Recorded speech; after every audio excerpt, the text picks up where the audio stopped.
Hi, let's check and make sure everything's working here. We're going to start in just a moment.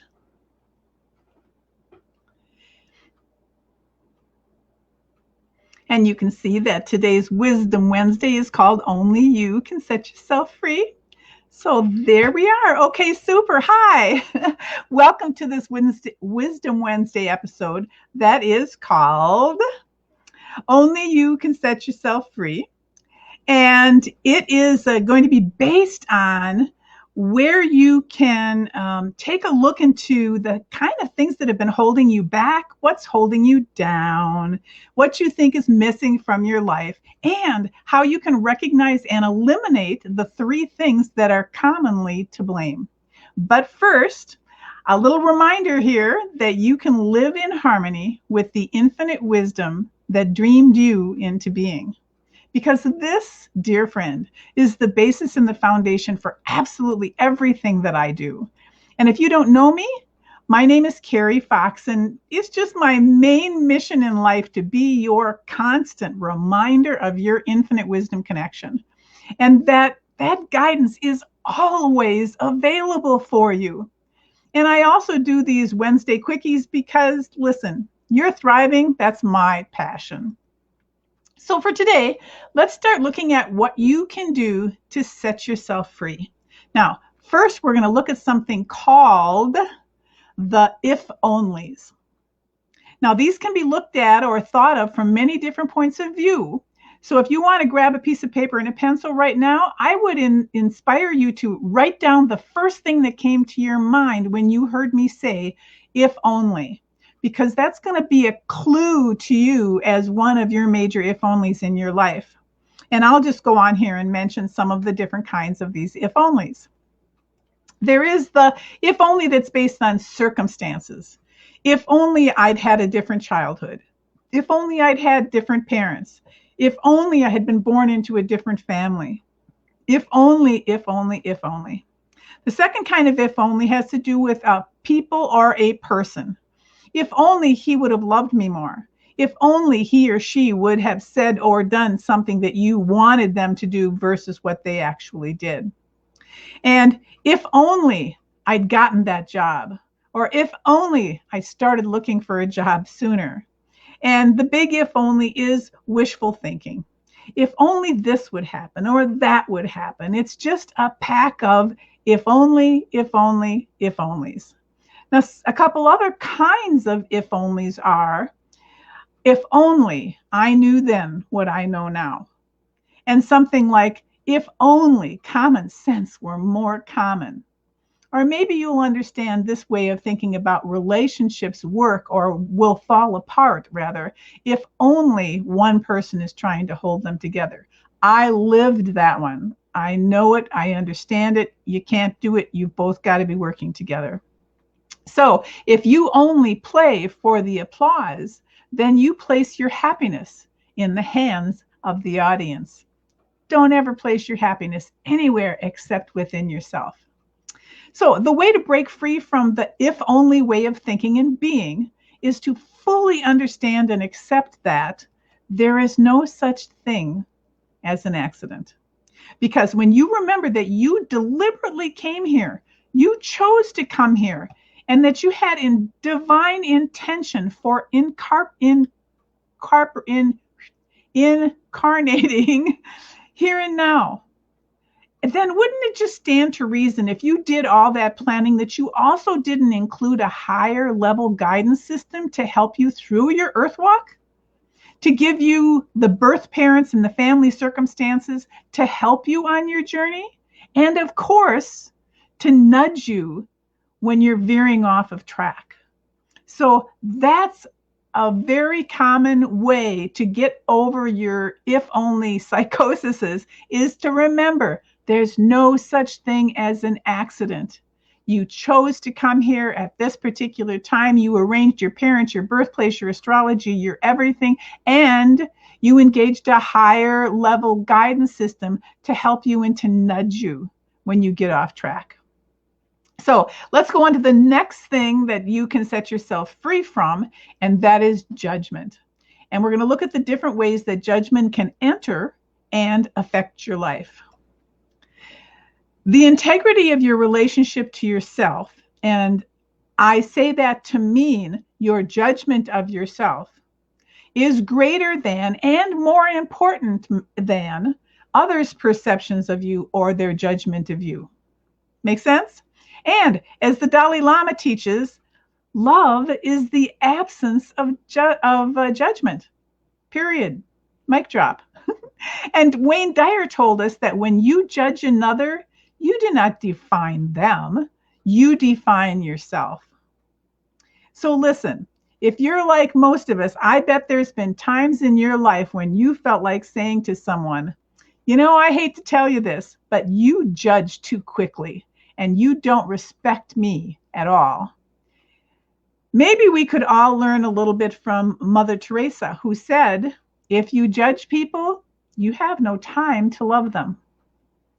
Also, don't be judgmental if for no other reason than it's so easy to judge, but it's really hard and takes work and caring to understand someone. So remember, you can learn to not judge people, because you never know what kind of battle they may be fighting. And quite simply put, everyone is different. So deal with it and just don't judge people. This is my favorite, without a doubt.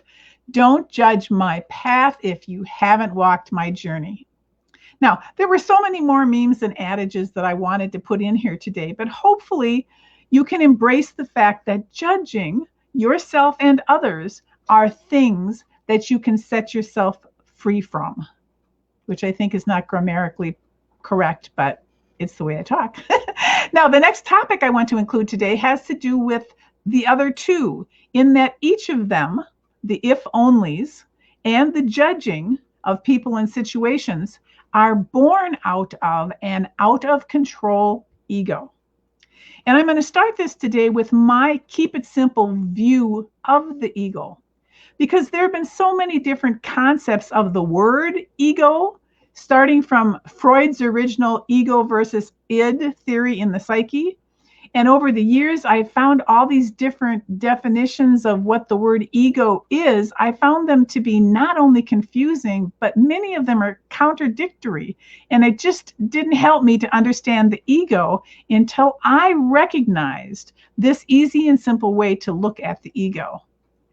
That the ego is the gatekeeper of the mind brain, which is primarily a data storage system. So your ego is the gatekeeper of the data storage system known as your brain.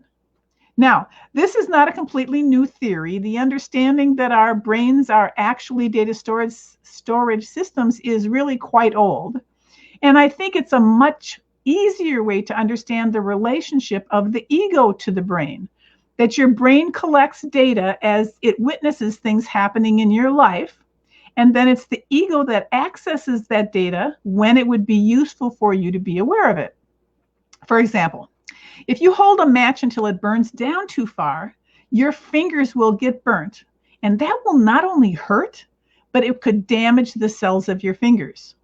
So then the next time that you're starting to reach too close to or too near a fire, the gatekeeper, your ego, will access that information in the database quickly and remind you of why you shouldn't do that. So with that explanation out of the way now, then what is an out of control ego? Well, that is when your ego has gotten so used to telling you what to do that it thinks it is now the boss of you. It gets power happy and starts telling you things that will keep you in line. It actually takes control away from you and makes you feel insecure and angry and resistant. The ego is what creates most of your thoughts, and it is your thoughts that make you feel not good enough. So this out of control ego is what plants those if only thoughts. And that out of control ego is what prods you to make judgments about yourself and about others, which ends up with you holding back, falling down the rabbit hole, feeling hurt or incompetent or damaged or even broken. So you, the real you on the right-hand side of this slide, is the you that is born of the infinite wisdom that dreamed you into being. And you only have to remember how much bigger and how much more powerful the real you is than the little 3D image on the left, which is your 3D you that is under the guidance, wrong word, of that out of control ego. And it has kept you in bondage. It has kept you in struggle. That little 3D you is the only part that can be affected by your out of control ego. The real you on the right-hand side is so much bigger, so much more powerful, and absolutely not going to be affected when your ego gets out of control. So I hope that makes it clear for you. And I know that you probably understand it's time for you to break free. So to really set yourself free, you might also want to remember to not be quite so hard on yourself. Sometimes it's okay if the only thing you did today was just breathe. And while you're at it, why not smile? And try to remember that the if only excuses just might be holding you back. And if so, then you just need to remember that there's no such thing as an accident. Or if falling into the trap of judgment, judging others or judging yourself, it's just a cop-out. When you're judging, you just don't have the bandwidth to love yourself or others. And that your out of control ego can pull you down and keep you stuck. And that you can accept your real and your powerful self.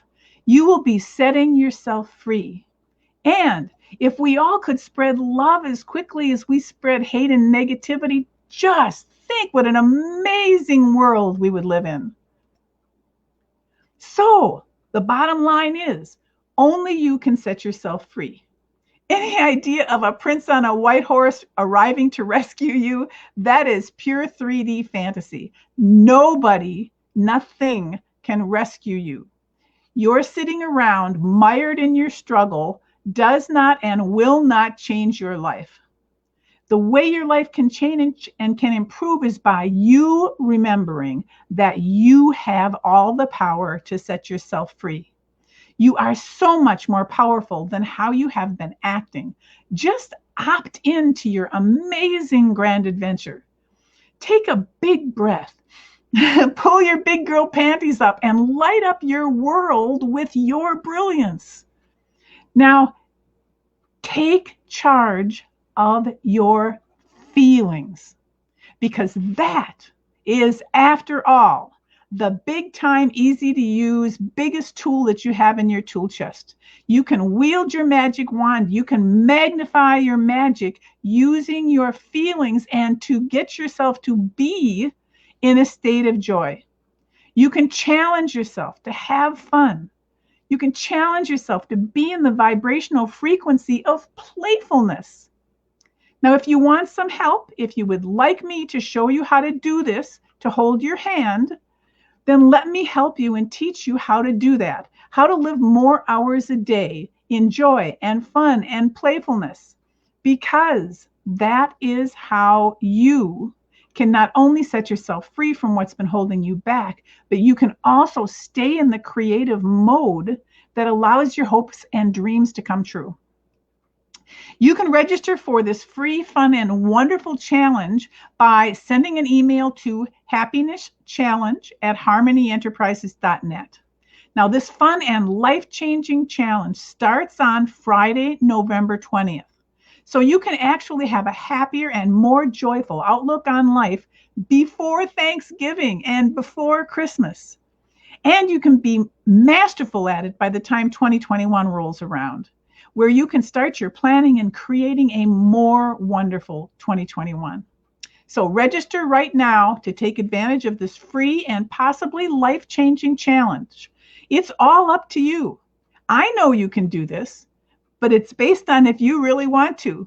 If you are ready to embrace your co-creation power, then register at happiness-challenge@harmonyenterprises.net, and registration closes at midnight Wednesday, November 18th, and that will be Central Time. So next week's Wisdom Wednesday theme is Transcending Judgment, and you can join us live on our Facebook page, Harmony Enterprises with Carrie Fox, at 1:00 p.m. Central Time, or of course you can watch the replays there. But for heaven's sakes, don't miss out on watching these wonderful Wisdom Wednesdays so that you can learn how to live in harmony with the infinite wisdom that dreamed you into being. So I want to thank you for joining me today. I hope you are inspired by the content that I deliver in these Wisdom Wednesdays. And I hope you remember that you are the creator of your fabulous tomorrows. And thriving is my passion. So I want to say to you, bye for now, and don't forget to set yourself free. Thanks for joining me today. Enjoy the rest of your week.